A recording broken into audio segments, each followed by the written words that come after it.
Beep! What is up, ninjas? My name is Sam World. Every month I hear a lot of music as I have weekly feedback streams as well as students I meet with one-on-one.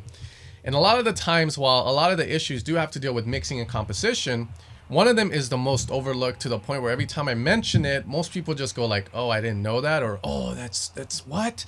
They're kind of a little bit like surprised by my answer to their problem. And that one thing, it's the key of your track. Now I'll give you guys an example inside of Ableton, but I'll also say it here. A lot of the times I'll get students, I'll make a track in the key of D. And let's say it's a tech house song and they're going like, my track sounds fine, but I can't get my sub bass to sound as loud as so-and-so. I'll go and check the key of so-and-so's track, like let's say Mark Knight, and I'll realize a lot of his music is in G or A that has a big sub, big subs. So then I go and tell the student, well, my man, it's the key you're in.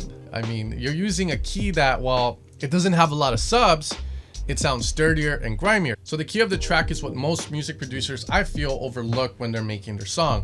A lot of times you have your favorite scale, but you don't think about the bass correlation, how it's gonna sound like in D versus A minor, how it's gonna sound like in G versus D sharp. And that's something that's very important, because if you're trying to make a drop that sounds really dirty, then you should go with a lower key. And if you're trying to make something that has a good amount of sub response and sounds cleaner, more like that Mark Knight house stuff, then you probably want to go with a higher key.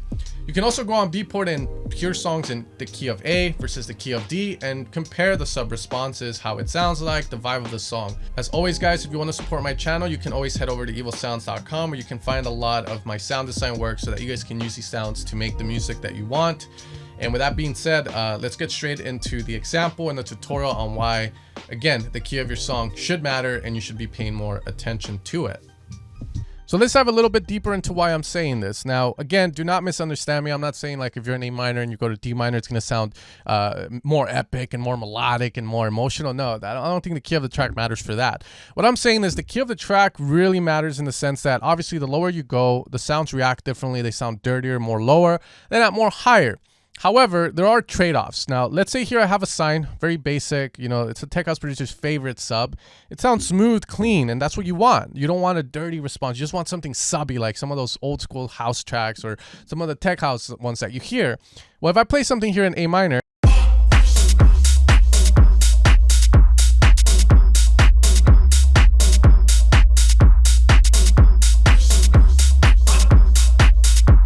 you know, it sounds glorious, it sounds great. You're like, yeah, Sin, it sounds good. Now, if I go down to D and I play the same melody,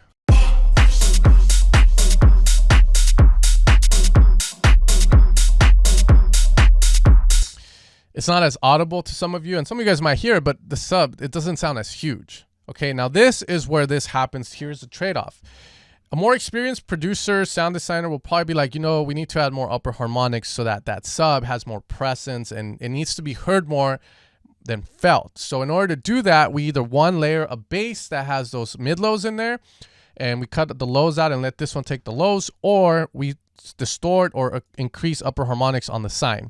Now a sine by itself in D, it's going to look like that, and in A, it's going to look like that. And they obviously look the same, so you're going, well, what's the deal? It just has to do with perceived loudness and the sweet spot of the sub. Now, once we distort, we add more upper harmonics into the mix. So these are going to be upper harmonics we're adding. Now, we want just the mid-low, so we'll boost and we'll EQ out those super high ones and just get like the mid-low ones. And now when I play the same melody in D again,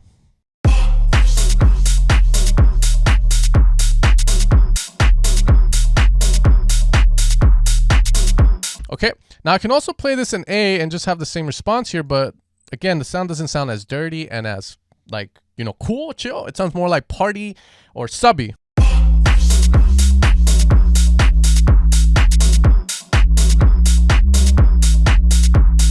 D.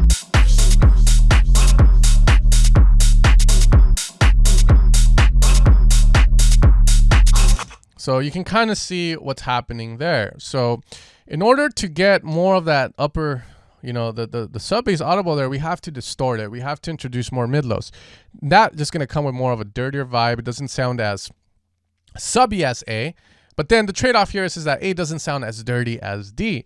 Now, again, you can definitely, you know, there's some workarounds to this. Like one of the things I've taught you guys in the past is, okay, if you're going to be in a low key, do not go with a sine. Instead, go with a square add a saw up an octave from there. You don't even need to distort at this point. MG low 24, and then just control it.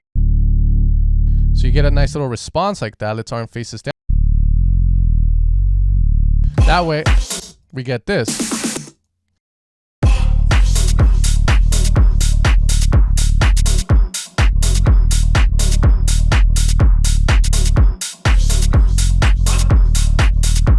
Now, if we play that in A, again, it doesn't sound as dirty and it sounds more subby.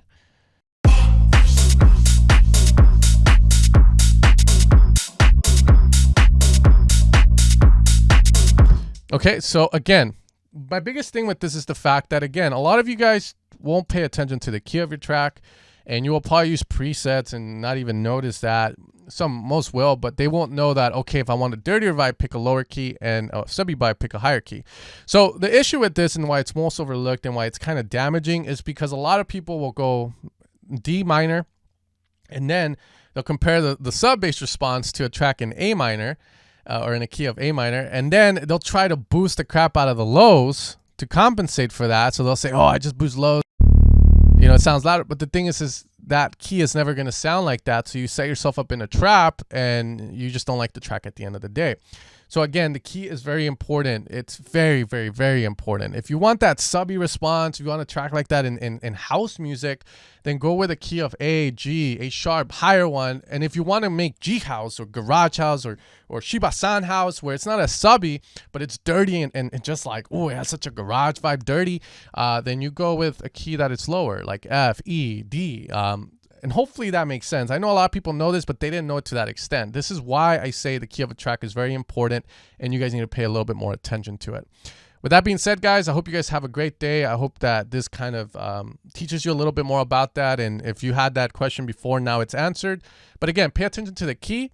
You want to make dirty stuff, lower keys. You want to make happy stuff or like subby stuff, go with higher keys. For some reason, my eyes are hurting. So you guys take care. And as always, if you want to support my channel, evilsounds.com. And I'll catch you guys next time.